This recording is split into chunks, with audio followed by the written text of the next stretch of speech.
is the Director, Automotive Research Association of India, Pune.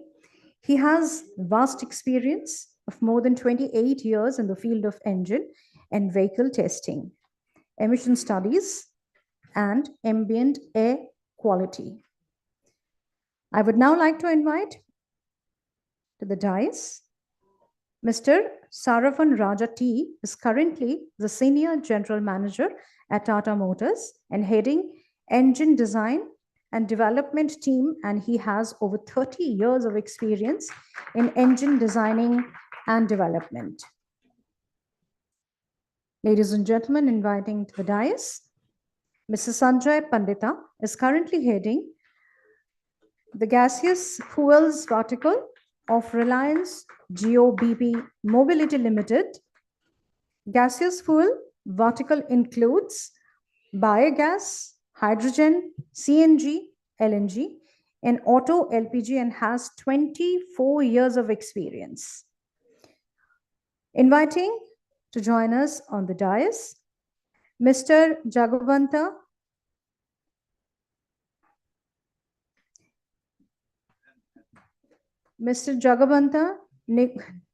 Negathojam is a principal and director of RMI and leads RMI's activities on industry and electricity decarbonization in India.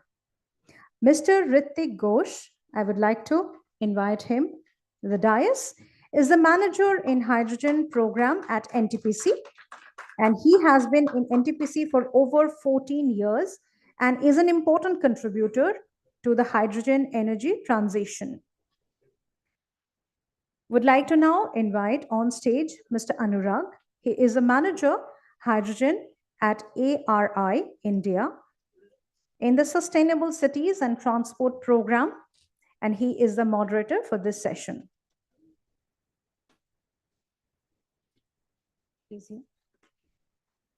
I would now like to invite DMR Panda, the General Manager NTPC, for the report launch.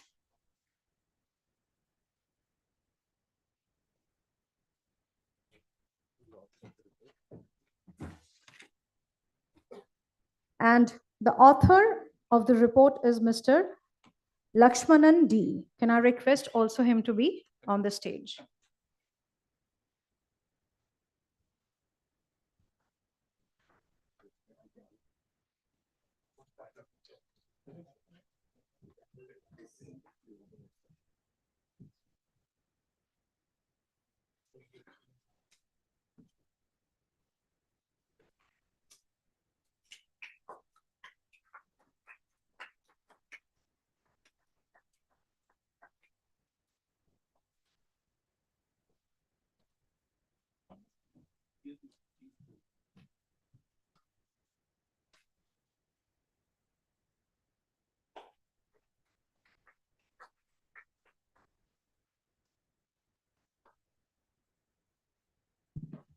We would now like to go for a short presentation by NTPC.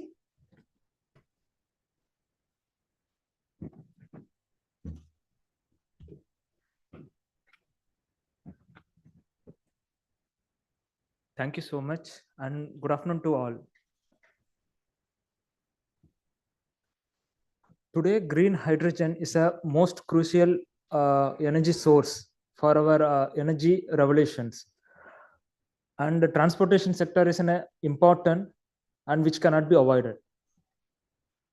So what NTPC is doing regarding mobility in transportation sector, we are setting up a 2 hydrogen mobility station, one at Ladakh and another at Delhi. So in Ladakh, which will be setting up at 3,500 meter elevation, and it is the world highest green hydrogen fueling station, is going to come up shortly. The next one is that green hydrogen mobility station at Greater Noida, which is intended for a long haul operation, which is each bus is capable to run for at least 600 kilometers per day. And this is a project description of important equipment details, which shows how the fueling station looks. And these are the some of the key deliverables which we are going to validate from this particular fueling stations. For example, how my solar system is going to operate, and based upon the solar generation, how my electrolyzer system has to be performed, and what is going to have an impact in the temperature, best performance, fuel cell operation. All these parameters of this mobility station will be validated, and it will be thoroughly evaluated. So those data which will be used for our future projects and for the others also, we will be able to share our knowledge. And today the reports contains many information which we as an NTPC got a knowledge by setting up of this particular project, and the experience in implementation of this particular project at both locations. The main unique feature of this particular report is that we are providing a guidance and inputs to the owner or the other stakeholders who is willing to set up a green hydrogen fueling station in India. There is a thorough standards verification. What are the parameters? What are the equipments, safety things, instruments, detectors? What are the things you are supposed to incorporate in the fueling station has been incorporated in the technical specifications. So one more thing also, like whenever any developer who wants to set up this mobility station, so he will get all crucial information about the cost, power, water, and land. So based upon that one, he can able to do a feasibility, whether that can be able to implement it or not, and what are the other requirements needs to be incorporated in the fueling station. And this report is also considered of what are the scope of work, how the quantum of the work will be there, and different technical subsections like electrical, mechanical system, instrumentation, control system, all such informations are covered in this particular report. And main thing is that what are the main statutory requirements which you are supposed to go for this fueling station, and other related like tender documents and the O&M contract, all such informations are provided in this document. And with this, I like to thank to our NTPC management for their guidance and providing us an opportunity to work in this unique green hydrogen fueling station. And also I like to thank our all stakeholders like MNRE, MOP, PESO, ARAI, and our EPC, OEM, manufacturer, fuel cell manufacturer, all people for providing their support and moving forward to commission a fueling station to be the successful project in India, and providing us a forum for launching the report. And thank you so much. And these reports will help for everybody who's willing to set up this fueling station in India. Thank you so much.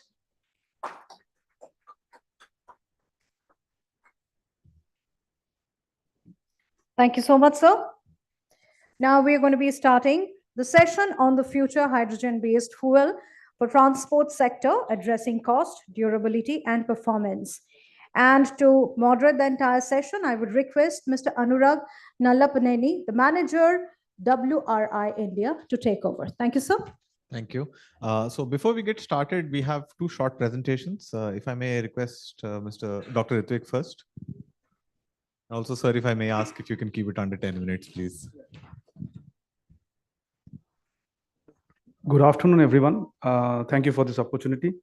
So primarily, I was thinking a presentation might not be required, but it was more like something of the future. So I thought if something could be shown to visualize. So that was the objective why I've like just kept 2 or 3 slides. So before I go to the next slide, the first thing I would like to say, like when India started with this hydrogen journey, the green hydrogen journey in 2020. So while considering different options, so somehow mobility happened to be one of the options which everybody thought that could catch up first. So that's how mobility started. In fact, NTPC also jumped into it, and NTPC also tried to start with the Prime Minister's thought of zero carbon Ladakh, and therefore the Ladakh Leh project of mobility was the first one which NTPC started with.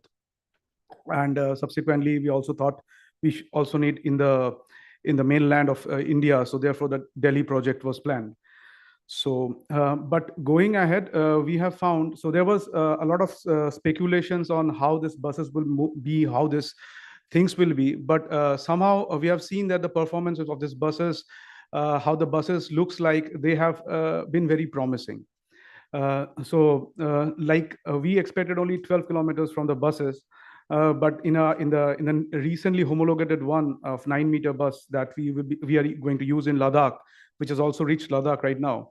So that had like at least 1.5 times of what we were looking at. So what does that signify? That means maybe even with a little bit higher cost of green hydrogen, we can still maybe able to justify the cost of running those buses. So we can slowly move out from the pilot to commercial. Now, well, so when we have learned something about the buses, so what is the next step we can look into? So then the idea of this trains, locomotives came up, and incidentally, it was inspired by many global projects around there. So this Alstom was one of the very starting projects. As you see, it's in 2016. Later on, although the Alstom was like, as we see in news, they had the trial, but maybe people discouraged of the higher cost and all of that. But it's a little bit tricky at that point, because at that time, because of this Cold War situation in Europe, so they had a higher electric cost and all of that. And as you know, green hydrogen will be highly volatile with the cost of electricity. So those could also be the cases. But however, if we look ahead, we'll see that there is a trial. There was a trial in US from Stadler, and there is also some orders with Siemens in Germany, so which are recently being executed. And parallelly, there's one locomotive trial also going on in Poland by a company called PESA. And it's a very nice, cute look. But it's a very small one of only 800 kilowatt. And I want to bring one attention here, that when you move out from trains to locomotives, the thing is, a locomotive is a much powerful engine, because it is designed to pull a lot of load. Normal trains do not have so much of power and all of that. So that makes it even challenging. So looking at those things, and then a little bit inspired from Indian Railways, to be honest, because they are the guys who first thought of having a train converted in India. So the project is on. So they are planning for a small project from Jind Sonipat, and hopefully they will be coming by the end of this year or next, as we came to know. So we thought, we looked into us, like in NTPC, how we could look into it. So we are not a railway company. We won't sell trains, or we can't go into the tracks. But one good thing we had is we have this merry-go-round routes. So these are the routes where your coal is taken from the mines and it reaches our power plants. And as of now, as we know that we can't remove thermal power right now, because we are a developing country, we need more power and all of this. So this could be one step ahead to little bit reduce whatever emissions we are looking at, little bit reduce on the imports of fossil fuel, and also be a little bit energy sufficient for the country. So that's how we looked into it. And from there, we thought of this project. So this picture is just a pictorial one, because the train is still not there. So we planned on this, and it looked to be like a very powerful system, replacing a 3100 HP locomotive of one of our stations. So we have planned this locomotive will be running for 2 trips a day, because one trip with loading and unloading, it takes 6 hours, and it covers a distance of 90 kilometers. So fuel cell we found maybe for that, because but now, because as it's a very initial stage of this locomotive or the train thing. So here it is not like customized maybe for all routes, but it's more customized, keeping in mind a better price and everything for that route. So as the route is quite straightforward, so we look for like a fuel cell size of something between 600 kilowatt to 1 megawatt. And please note here, so maybe this could be the starter of using megawatt scale fuel cells. So previously we were only talking of something between 20, 30, maybe 50 kilowatt fuel cells. So that's again a step ahead in the journey of transport. So mostly our buses also use 80 kilowatts. So yeah, so this is a big leap. Again, we also need a BSS thing with it, because just having a hydrogen system doesn't make it economical, because you will have braking in the locomotive, you will have gradients in the locomotive. So if you want to use those powers, so best is like if you have a BSS system which just stores and gives you back whenever it's needed. It's not the primary source. It's more like a secondary source. Wherever you need, it can just carry your little bit peak load. It can help you. And as on date, as battery cost is a bit lower, so that helps you a lot. But this hydrogen concept will give you a much more mileage compared to like if you had a battery one or you plan to do it.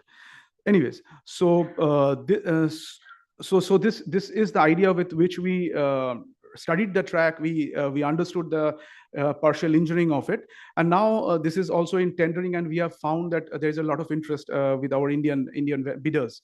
So that's very interesting. So this could be the next generation of transport as well. However, I just can tell you that I don't say that if we have hydrogen trains, we'll not have the electric trains.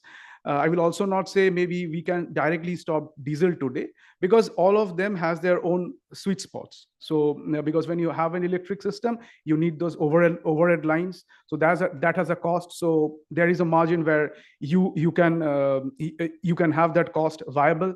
There is a margin where hydrogen can work. So our domain, we found that hydrogen is a better solution in terms of cost, being clean, and also with our vision of having more green hydrogen. So that was the thing. And in the last slide, so it's like all three mobility initiatives, green mobility initiative that NTPC is doing. My colleague already told you of the previous two, and now we are going to add this locomotive one into our fleet. So yeah, with that, thank you very much for your time.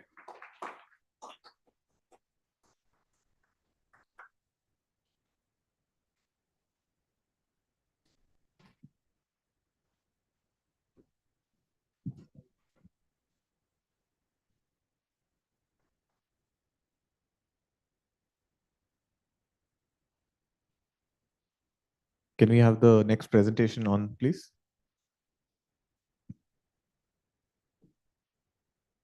Yeah, good afternoon, everybody. This presentation will take around 10 minutes. So these are the contents of my presentation. They basically touch upon the greenhouse gases effects and what the government actions are. Why, as a Tata Group and Tata Motors, what are we doing towards the sustainability? Then what are the powertrain technologies we are pursuing at Tata Motors? And H2Is in detail, performance, durability, and cost aspects. And finally, with the total cost of ownership. If you look at this slide, if you left-hand side top, the greenhouse gases, mainly the carbon dioxide, constitutes around 76%. But there are other greenhouse gases also, which are also important, because some of them, like nitrous oxide, has around 300% more greenhouse global warming potential than the carbon dioxide. But today's discussion is about carbon dioxide, so let us concentrate on that. And coming to the global average temperature change, the last 20-25 years has seen the significant rise in the temperatures. And how are we contributing as a country? See, we are at the third place after China and United States. We are at 7% contributing to the CO2 emissions, almost equal to the European Union. Coming to the net zero targets announced by various countries, like for example, the USA and Europe, they are trying to reach the net zero target by 2050. China, Russia, they try to reach by 2060, and India will reach net zero target by 2070. And what are the government actions? So we all of us know that Panchamrit and also the National Green Hydrogen Mission, these are the two major initiatives taken by the government. And what is there for the transport sector from the National Green Hydrogen Mission? So there are three schemes which talks about the transport sector. One is the R&D scheme, which talks about the improvements in the H2Is as well as the fuel cell for improving the efficiency, reliability, and so on.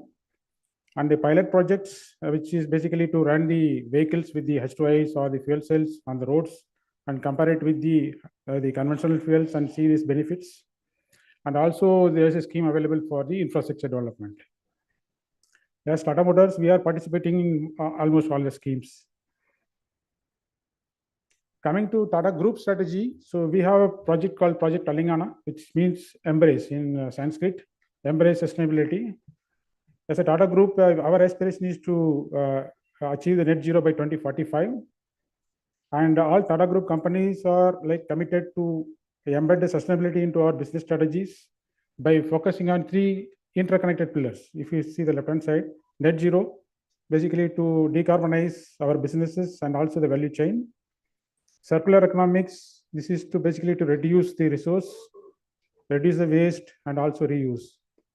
The third pillar is about preserving and restoring the nature. And one more point, see, Tata Motors also targets to achieve the net zero by 2040 for its passenger vehicle business and 2045 for the commercial vehicle business. So how do we use hydrogen in our powertrains? There are three ways we can use. One is through the fuel cell technology, another is through the H2Is, and the third option is that mix the hydrogen to certain percentage with the CNG. So we pursued all these three technologies. I'll show you in the next slide. So as far as our journey in Tata Motors is concerned, the fuel cell development started more than a decade ago, where we our first fuel cell bus was displayed at the Auto Expo in January 12. And we have the in-house fuel cell lab. And also we have won the tender from the Government of India to supply 15 fuel cell buses. Those have been already delivered to the IOCL. Similar the case for the S2Is. So we started somewhere in 2005 to 9, where like concept engine was developed. And in 2019, we did some development with the 18% hydrogen on the CNG. Very few buses were also run. And we have the joint venture agreement with the Cummins. They also develop the S2Is currently. And we have also our own development in-house. So both our own in-house engines as well as the Cummins engines we use for our powertrains. And we have our S2Is test facility in-house and also storage facility. Both are currently operational.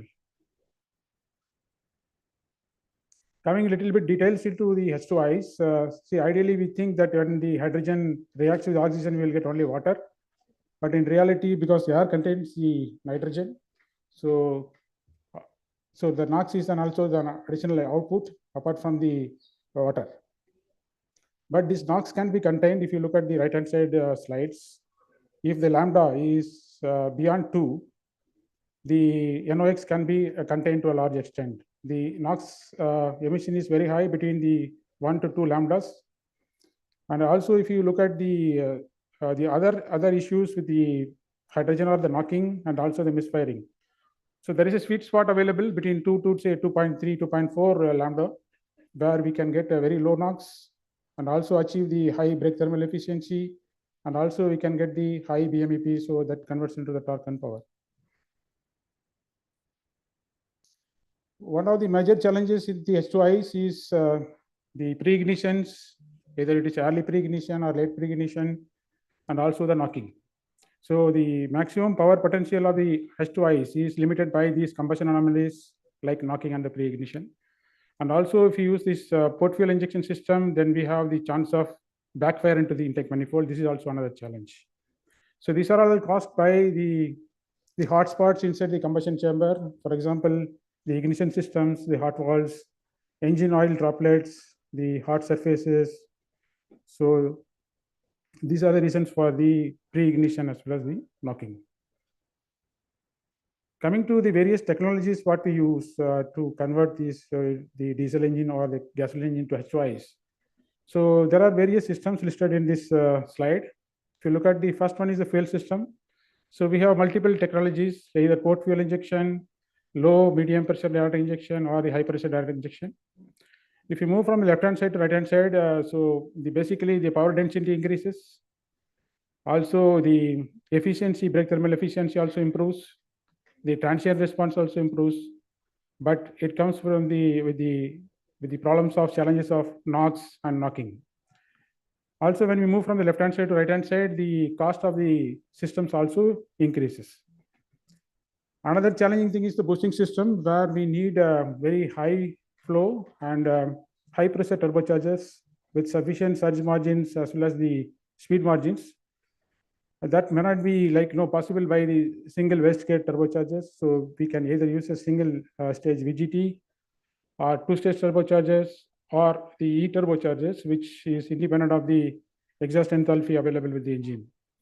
Again, when we move from the left to right-hand side, the cost also increases while the performance also improves. The other systems like ignition systems, we need to have the separate ignition coil, not the current conventional ones, to reduce the residual energy to avoid the pre-ignitions. Spark plugs also, we need to have a cold spark plugs and no precious metals like platinum or iridium.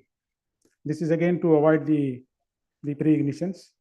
Crankcase ventilation ventilation system has to be special because the hydrogen slip into the crankcase can potentially explode in the crankcase. So the hydrogen in the crankcase has to be diluted below 4% to avoid these micro explosions. But to do that, then we need to dilute it with the fresh air from the compressor. Then if you use that additional air, then we need to also use these oil mist separators to handle this. Piston rings is again special rings we need to contain the oil carryover into the combustion chamber and also reduce the S2 slip into the crankcase. And hydrogen is dry fuel, so that's why there is new material required to have the wear resistance, and also because of the water content as a product of combustion, then we need to have the corrosion resistant materials. As far as the after treatment system is concerned, so we saw the NOx is the outcome of the combustion. So we need to use a SCR, either it is a copper zeolite based or the vanadium based, but copper zeolite is preferred to have the better NOx conversion efficiency even at the low temperatures. Apart from there are certain other advantages. We can also use OxyCat to improve the performance of the SCR by improving the NO2 to NOx ratio and also by additional heat. Hydrogen embrittlement is another challenge. So that is theoretically it is there because the materials exposed to hydrogen can become brittle over a period of time when the molecular hydrogen converts into atomic hydrogen and penetrates into the material and makes it brittle. Engine oil, of course, it has to address the corrosion because of the water ingress and also emulsification, and also we need to have the low ash and soot dispersants. Hydrogen tanks is another challenge because the energy density, even though on mass basis the hydrogen is the best, but on the volume basis the energy density is low, almost more than 4 times lower than the conventional diesel or gasoline. That's why we need to carry the many tanks on the vehicle. So there are many storage systems like 350 bar, 700 bar liquid storage. So these are the kind of additional cost to the vehicle. Finally, coming to the total cost of ownership. See, whatever the technologies what we discuss for the zero emission vehicles, either S2Is or the fuel cell, the widespreading of this will happen only if it leads to economical benefits to the customers. So this is measured based on the basis the total cost of ownership. It contains both capex as well as opex. Capital expenditure is basically the purchase price of the vehicle. The operating expenditures, basically the fuel cost, maintenance, insurance cost, taxes and levies. So apart from that, there are other parameters which are influencing the TCO, like vehicle GVW, duty cycle, lifetime, then infrastructure availability and the cost of the fuel, the life of the critical components and the subsidy available to us. So there are multiple studies done across the world for comparing the S2Is, the fuel cell, also the BEV, battery electric vehicle. And most of the reports suggest that both S2Is and fuel cell will have the promising future. So this is last slide. The final summary is that we have this vision to become energy independent by 2047 and to achieve net zero by 2070 as a country. There are multiple schemes supporting our green hydrogen development. Tata Motors net zero targets are 2040 for PV and 2045 for CV.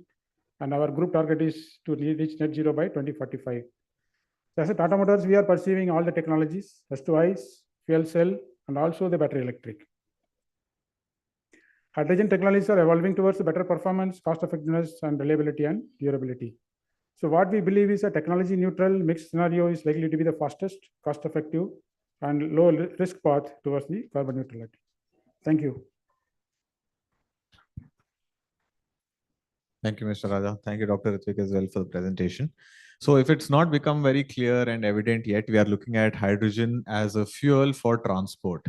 that can sort of maybe create some conflicting ideas in our heads about why are we talking about hydrogen when there's already electric vehicles out there. So if you've paid close attention to the applications that our speakers were referring to, one was railways and the other one was specifically on trucks and buses. Electrification seems to be quite viable for short haul, for lightweight, medium up to medium vehicles. But when you start talking about long haul distances, when you start talking about hauling heavy freight, the energy density of a battery along with its weight can become a huge consideration, which can impact the commercials of most of these applications that I was referring to. So with that kind of brief context in mind, we did see a presentation on rail, and we also saw the outlook of Tata Motors on how they see hydrogen as a fuel evolving. I'd like to give the opportunity to the other panelists who did not present today, but to maybe just give a few opening remarks. And if I can start with Dr. Reji, on how you think hydrogen as a fuel is going to play a role in the transportation sector, and how ARAI is sort of enabling the development of this ecosystem. Yeah, it's a pleasure to be with you all today, and seeing the gathering, I can understand the intensity and the interest on this topic of how the hydrogen is going to span out in the coming days. Very clear directions, I think, from both the presentations in the beginning is that this is going to be primary focus will be the heavy duty segment. And the moderator also mentioned very clearly why the battery electric vehicles will not be able to meet those requirements. How to take it forward? I always like the example of ethanol, because those of you who have seen the other green fuel coming in must have seen till 2019, 25 to 7% of blending happening. And suddenly in 25, you see we are going to 20%. Today, it is around 15% blending happening. Suddenly, how did it happen? I think this can be the exact roadmap, or similar thing can be followed for hydrogen. This will be the best solution. The easiest thing told is the stakeholders came together, the policymakers came together. If you know, 5 ministries came together for that, led by Niti Aayog. Those of you want to know the details can discuss that. The supply and demand matrix was matched, because this is one of the most important aspects. Nobody will want to generate hydrogen if there are no consumers out there or no use out there. This was put into place. The oil marketing companies clearly took on the challenge to scale up their storage and all that. Again, somebody has to do that for hydrogen. So a clear roadmap before you. It was announced somewhere in 2022 for 2025, 3 years roadmap, when no significant changes were supposed to be made. 3 years roadmap was given. For hydrogen, I believe a still longer roadmap with clear policies, what are the incentivization and all, will be the best way to take hydrogen forward. Thank you, sir. If I can move to Mr. Pandita. So how does hydrogen sort of fit into, I know you lead the gaseous fuel business for Reliance. CNG is now becoming a mainstream fuel across a lot of sectors. In Delhi NCR, even commercial vehicle use, a lot of commercial vehicles also are using CNG. So now this transition from CNG to hydrogen, how do you see that evolving from an ecosystem level, where we are talking about today you have CNG dispensing stations, tomorrow might have to have hydrogen dispensing stations. So that's an entire infrastructure upgrade that we're talking about. What are your views on how do you think this transition can happen? Is it very challenging, or are there opportunities that India should try and test out before we start scaling this up? And how you look at this ecosystem sort of developing as we go forward? Yeah, thank you so much for the question. So what is happening is CNG is already at quite advanced stage when we talk about as a alternate fuel to conventional fuels like MS or HSD. And as far as hydrogen is concerned, India has already started. So we have Reliance itself is one hydrogen station in Jamnagar. So it's almost 18 months now. We are running that hydrogen fuel retail outlet, and it has dispensed around 15,000 kgs till now. And there are around 24 vehicles. Now, our fellow colleague from NTPC, they have already in process of starting, right? So Indian Oil is also starting one in Faridabad, and one more is coming up in Vadodara. So effectively, it has started. Now coming back to whether it's a transition from CNG to hydrogen, or all the fuels will coexist. So CNG has its own pace, CNG has its own market. Here we are talking about a segment like replacing diesel. That means heavy duty trucks is one of the key target segments for heavy hydrogen vehicles, where when we talk about CNG or biogas, so effectively we are talking about passenger vehicles, autos, where that is the target. Now in terms of the ecosystem, right, so few of the key inputs, I mean, if you see the value chain about the hydrogen, one is the production part of it. So production, whether you want to do on-site generation or whether you want to go for distributed model, or having a single mother facility from where you will transport either through cylinders or by way of pipelines.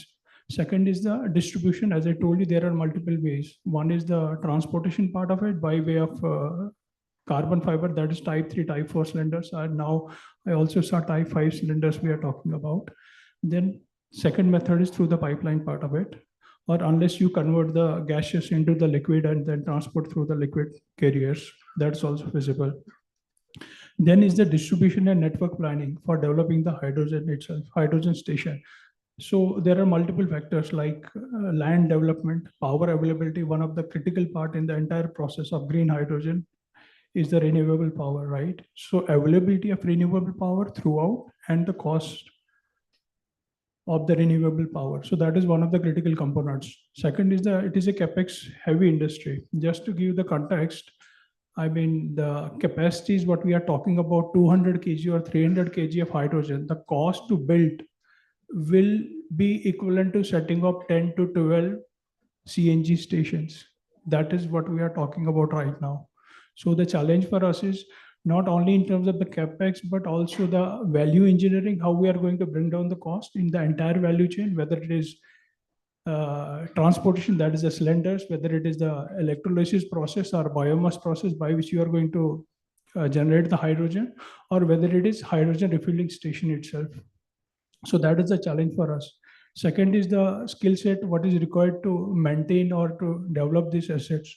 That is again one more challenge. Globally, if you see, there are currently around 1,000 stations. So first one has come in Germany in 1999. So it is 25 years, hardly 1,000 station, which is serving around 80,000 vehicles right now. And in India, we have 3 retail outlets. Almost third one is about to come. And we are doing around less than 50 vehicles right now. So that is the scale what we are talking about as far as that part is concerned. In terms of challenges, what you talked about, as I told you, capex is one part of it. Technology available, after sales support, availability of the renewable power, then the right kind of regulations in terms of whether we wanted to through pipeline, whether we wanted to go for high pressure gas storage, whether it's a 350 bar, 700 bar, 500, 550 bar, is something where we need to work together as an industry and come up with some regulations where more and more people will come forward. Ultimately, the people who are going to run, they should see some benefit in the entire process. We are just the infrastructure developers or the equipment manufacturers. So that is where we need to concentrate and come forward in terms of promoting this application. Yeah, thank you. Thank you, Mr. Pandita, for that. Yeah, I see people have appreciated your response as well. But we'll be getting into quite a few of the points that you raised. One is around the cost, and second is around availability of technology itself, and also regulations. I think that is going to be one of the key factors. But before that, if I can ask Jagavanta to sort of zoom out from the Indian perspective and look at it from transport or a mobility based perspective, and how do you see hydrogen sort of fitting into the ecosystem for the mobility sector or for the transport sector as a fuel? We saw quite a few contrasting views on fuel cells versus ICE propulsion technologies, and we have not even gotten into the maybe the shipping sector or the aviation sector, which I would still consider as part of transport. So how do you think the global views is, how do you think a global consensus, is there a consensus developing around hydrogen for transport, and how do you think various countries are approaching this conundrum? So thanks for allowing me to zoom out, because I was going to make my opening remark with that.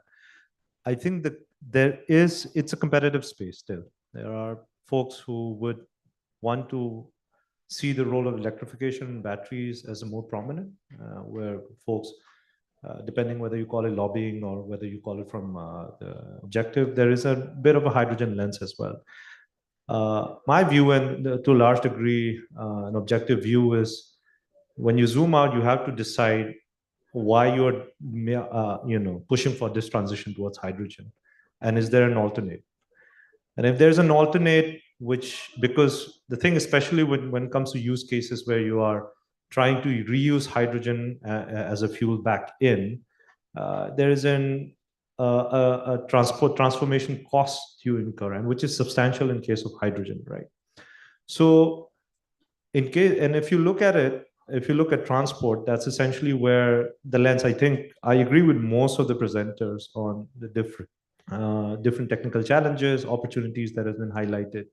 But for example, locomotive, and I beg to differ a little bit, but railways, for example, where it can be electrified and there's a line running overhead, is hydrogen over engineering where you're gonna incur inefficiency losses, right? And that's a kind of perspective you need to keep in mind.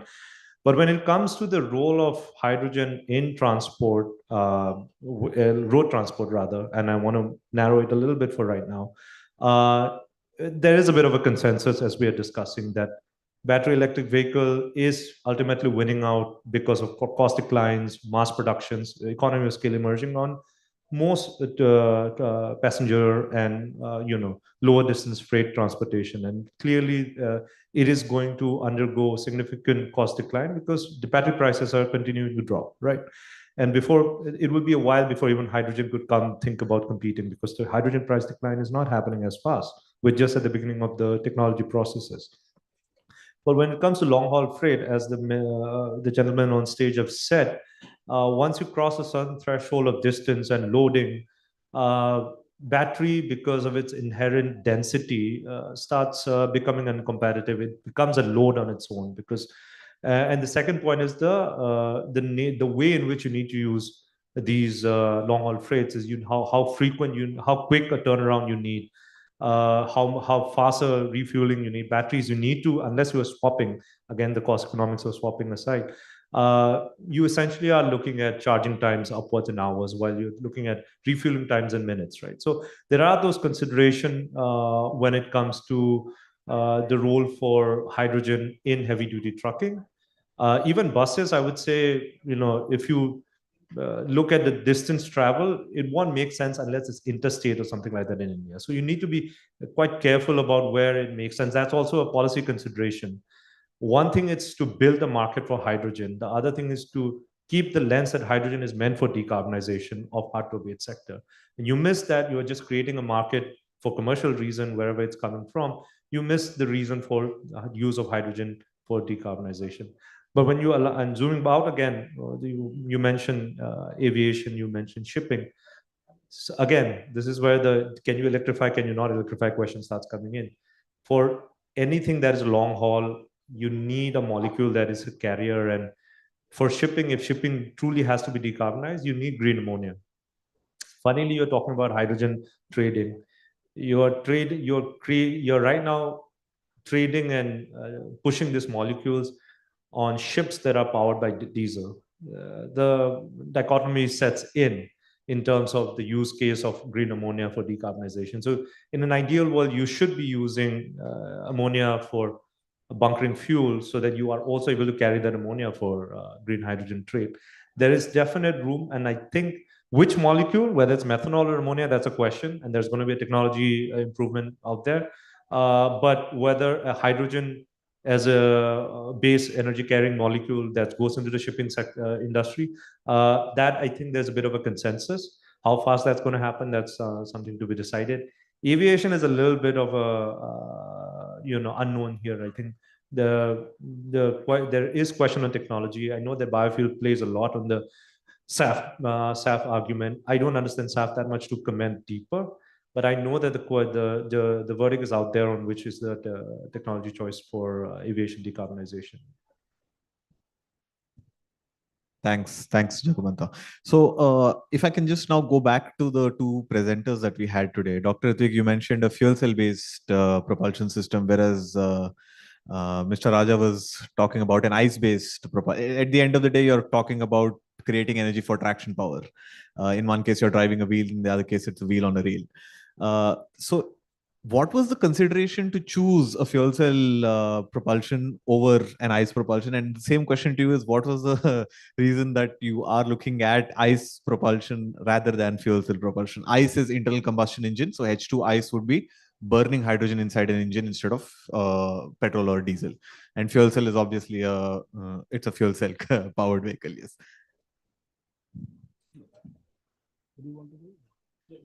Yeah. So yeah, it's a very good question, and it has been asked everywhere.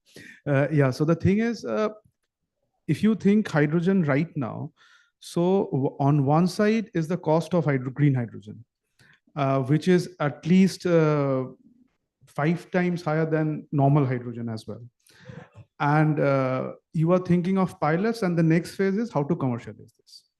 So what can make it commercial? If you have a higher efficiency, because then these two curves will meet somewhere, and that can be the sweet point. Now, in terms of if you're talking of trucks or buses, probably ICE is a good option, because the total consumption of hydrogen that you can do in a case of a bus is quite small, at least 5-6 times smaller compared to what you will need in a locomotive. So there, irrespective of that, a diesel engine ICE engine is less efficient compared to a fuel cell. Still, the point is, maybe this break-even will not be reached easily in fuel cell. So the cost economics will be better there, because you will not spend much on the capex. But when you are coming for this locomotives or trains, here the difference is much higher when you consider the OPEX is much higher in terms of when you compare driving by ICE with H2 and driving by this fuel cell. So over here, ICE won't break the market for commercialization or something. So that's the reason why we didn't look into it. We looked into this fuel cell only. And I think that the efficiency difference is around 14%. However, I know of a company who is trying some ICE engines for this locomotive or trains. So maybe if a better value comes up, that might be of consideration. That's what I would say.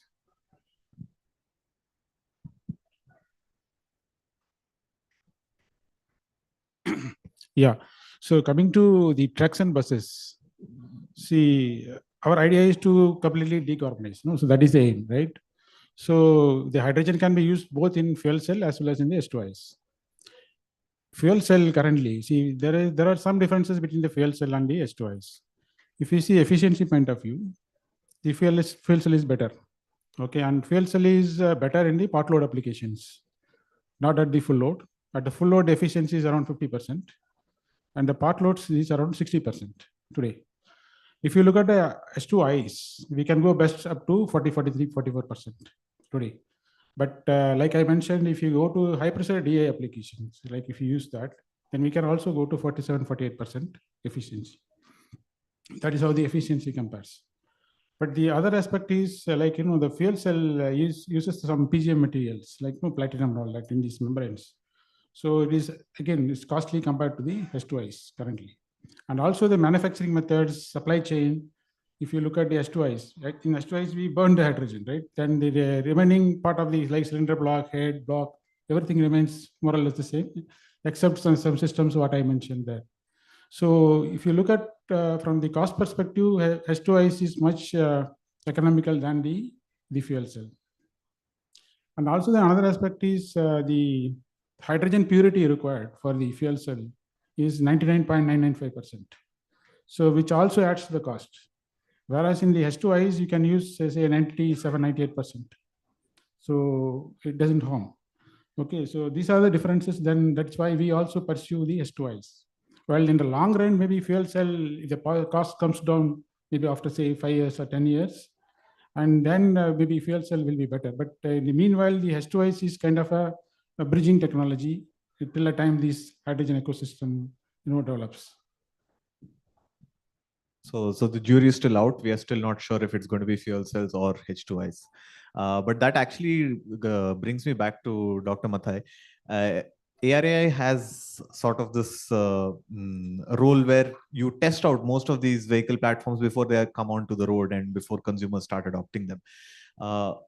Specifically from a hydrogen perspective, how do you see sort of not just ARAI's capabilities, but also the overall standards and regulations required for deploying hydrogen for transport applications? Since most of the hydrogen applications currently exist at an industrial scale, where common public or exposure to, I would say, open areas or to general population is limited. It's only trained professionals who have been using it. But as hydrogen maybe starts going out into the general ecosystem where it's being used for transport, where you have a refueling station and a bus driver and a conductor, how do you think the regulatory ecosystem is evolving, and what needs do you see for the regulatory ecosystem to complement the technology development as hydrogen starts being deployed in the transport sector?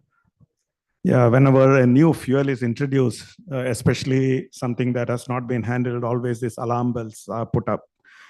CNG was one case where 2003, driven by Supreme Court's order, was put into place. So you require some tough decisions to be taken if we have to handle situations that are emerging in the country. Let me first address the regulatory part. So the regulatory measures are in place for the safety aspects, because that is where the biggest challenge is.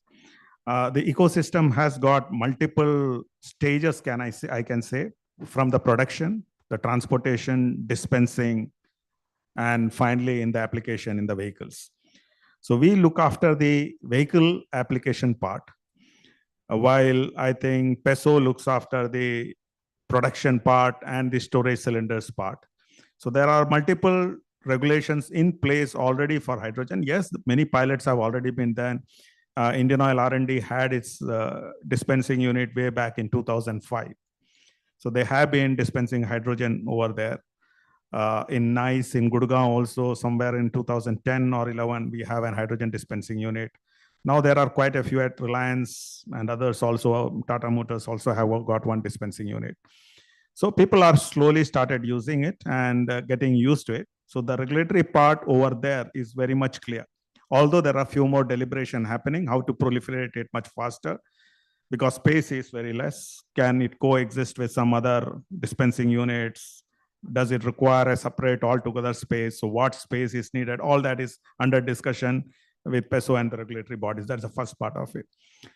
Vehicular application, wherever it is there, multiple sensors have come into place to detect the leakages. People who are doing the trial, they understand how difficult it has been to give the clearances by us.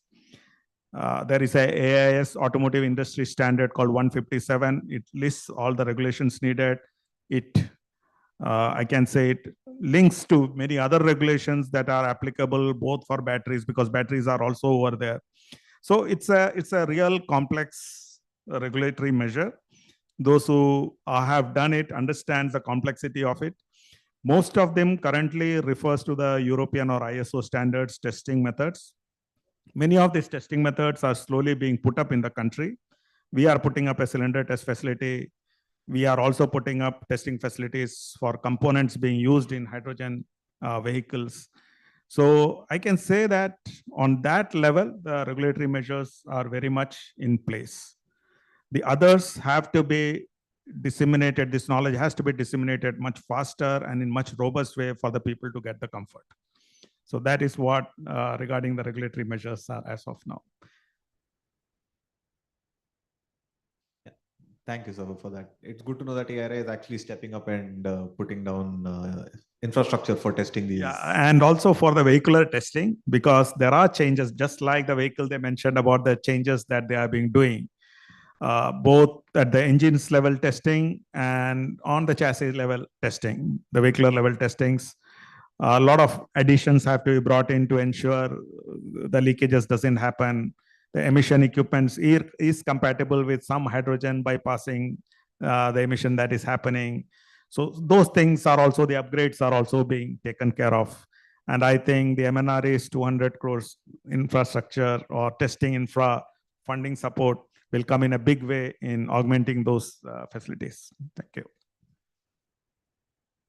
Thank you, Dr. Mathai. If I can move back to Mr. Pandita, you have been operating a refilling station for quite some time now. So you do have some kilometers down on your vehicles, and you have dispensed also quite significant amount of hydrogen. We heard quite some discussions around the pressure at which this hydrogen is being dispensed. Hydrogen being a very light molecule has a very low volumetric density, which means you have to pressurize it to quite high pressures to be able to extract the maximum energy from it.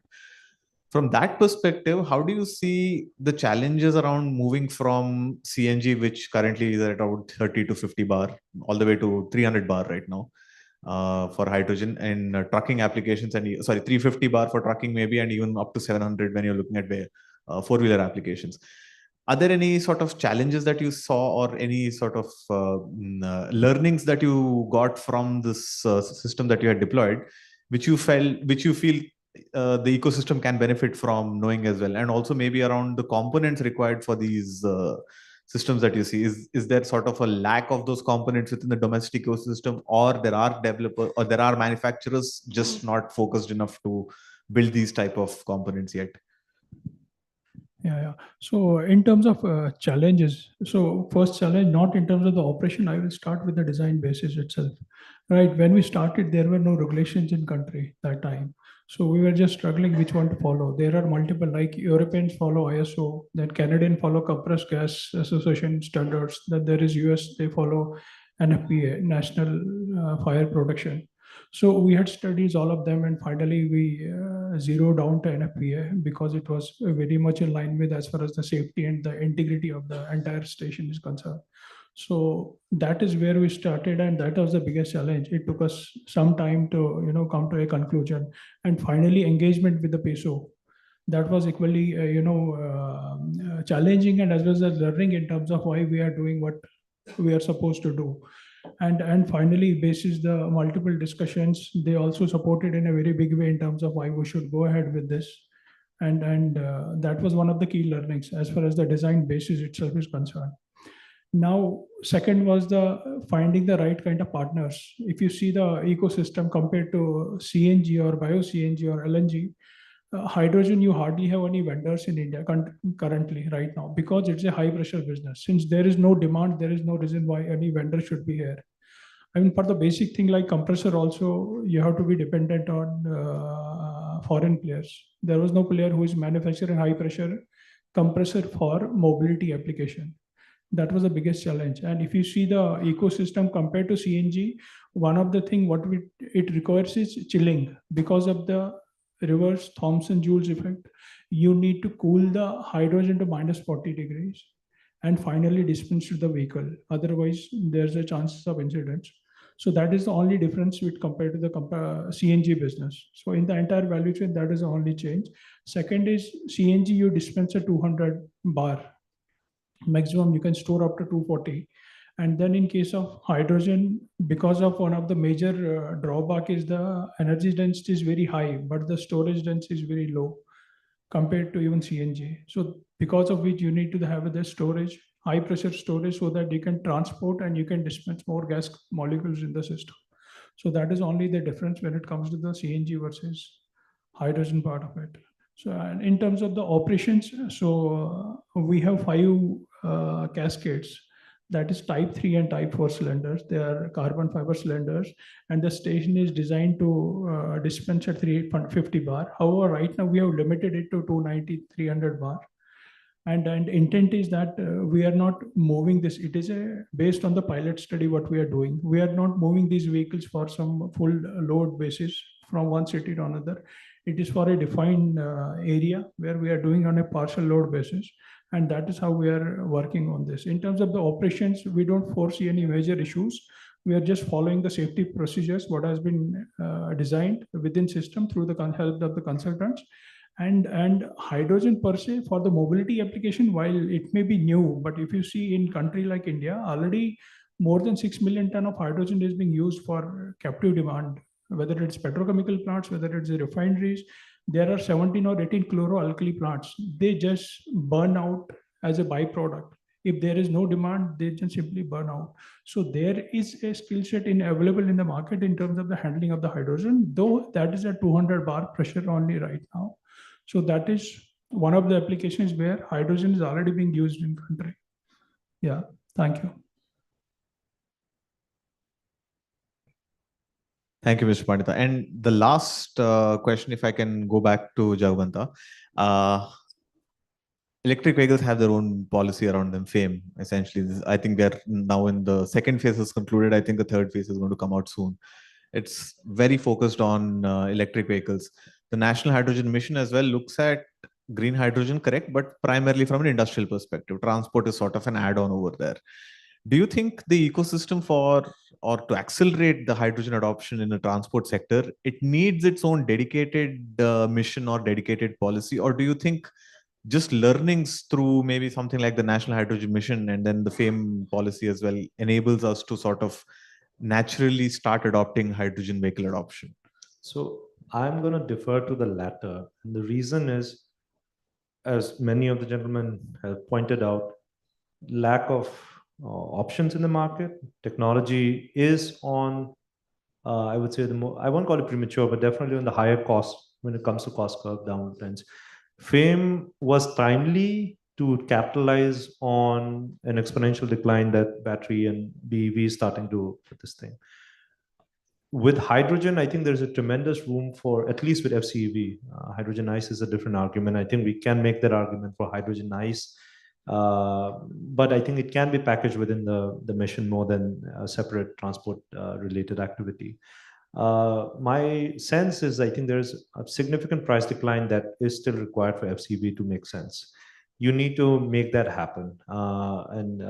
There is a significant price decline on the refueling infrastructure that needs to make sense.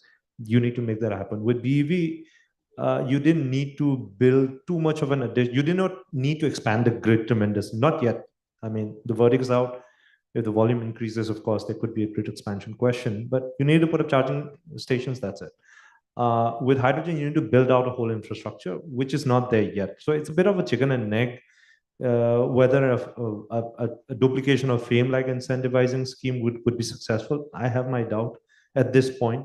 I think on the contrary, I think when you're thinking about policies like the national logistics policies, when you're planning your dedicated corridors out of industrialization, there is an opportunity and a room to effectively plan your networks quite well. I'm like, if your logistics hubs are well located, can you optimize and reduce the need for refueling station? Maybe, because if your focus case is purely on heavy duty long haul trucking, there could be a case for it. But I think it needs to be thought of more holistically. I think direct incentive, I mean, in countries like the US, etc., there is a lot more incentive. And I certainly see, because I think technology is also there to be able to make case of it. Even there, the adoption is fairly geographically, around the ports, etc., right? Even in China, I think it's still at, I would say, a large pilot scale, but it's still at a pilot scale. So I don't think we're there at that inflection point where a subsidy push is going to increase adoption massively.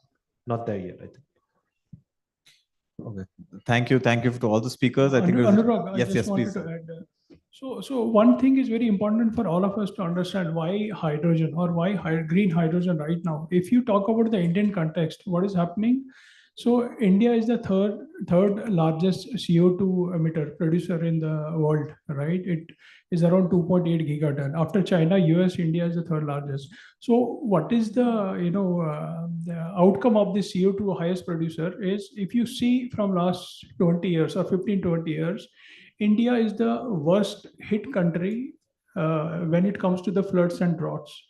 There have been impact of more than 200 million people in India from last 15 years due to droughts and floods. So, which effectively means that threat from the climate is very imminent. And going forward, there was this report being published as a green push, which also says that 27% of the Indian population in next 10-15 years is going to have this impact, which means effectively billions of dollars are going to be required to restore those kind of states, mainly North India states like Delhi, UP, Haryana, Rajasthan is going to have a maximum impact. So irrespective of what the happening on the cost part of it, so clean energy in terms of promotion is going to be very important for all of us on that. Yeah, that was my take on that. Thank you. Can we have a round of applause, please, for all the panelists? Chairman, Yes. can we you do give me 2 5 questions? minutes We time? already have a sir 5 ready minutes for. time? We are short on time, sir. So if you can also give an opportunity for the rest of the participants. Thank you for giving the opportunity. I had the vision of hydrogen. What is conducted by the government of India to come out of the problem of power in the world. Now, by 2030, we should stop providing the power by coal, because providing power by coal is a pollution. So by 2030, they should stop.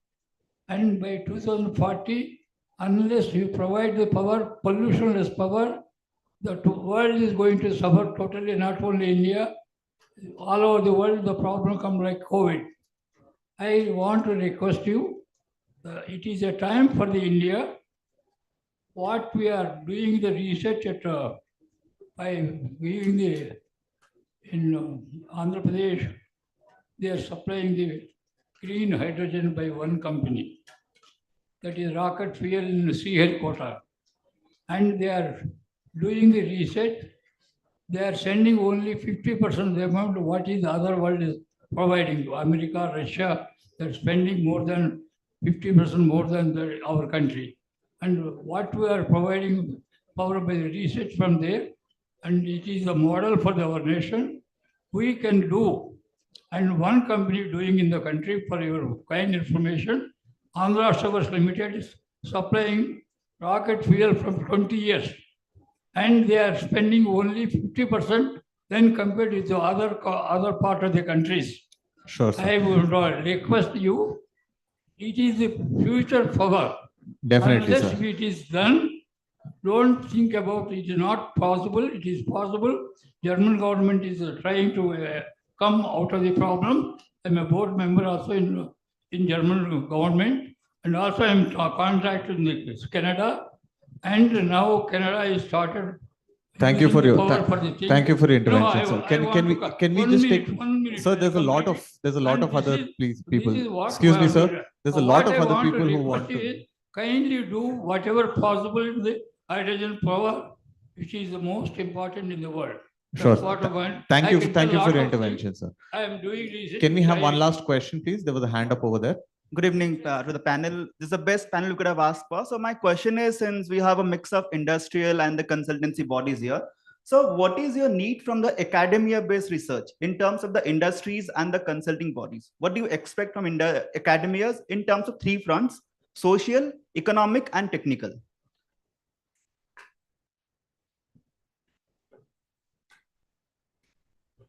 Let us not digress into social, economic, and all that, because basic research augments to all fronts. I completely believe on that. The research needs to be done to improve efficiencies, improve acceptance and availability. Let us be very clear, any research that brings the molecule at a lower cost, any research that says that the processes can be made more efficient, we all know what are the processes involved, or any research that suggests materials that can be used in a better way, better materials are available. They all told that how platinum and all come. It's a plethora of events that can be done. And I think people who are in the research are continuing that. Anytime any synergy has to be brought in, these research projects by MNRE and all now, they are called the synergies together, so we can come together and bid together for such things. That's all I get. All right, thank you, ladies and gentlemen, and we'd like to thank our eminent speakers and of course our moderator for this wonderful session, and thank you very much for gracing the session with your presence. Now we would like to honor them with the memento, and I would request our moderator, Mr. Anuraag Nallapaneni, to do the honor. we have along with us Dr. Reji Mathai,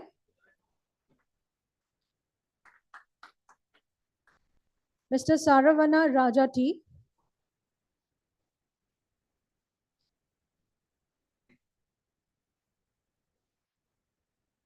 Mr. Sanjay Pandita,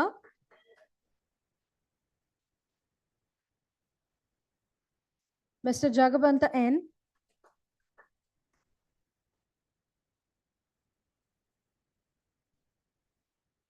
Mr. Ritwick Ghosh, and I would like to invite on stage to do the honor to our moderator, Mr. Anuraag Nallapaneni. I would request Mr. Pavitra Barik, Scientist D, MNRE, to honor him with a memento, please.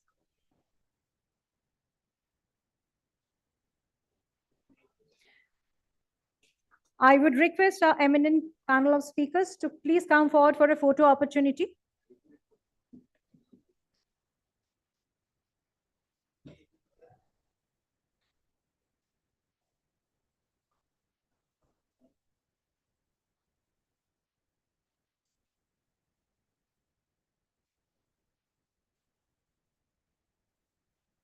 Thank you very much, ladies and gentlemen.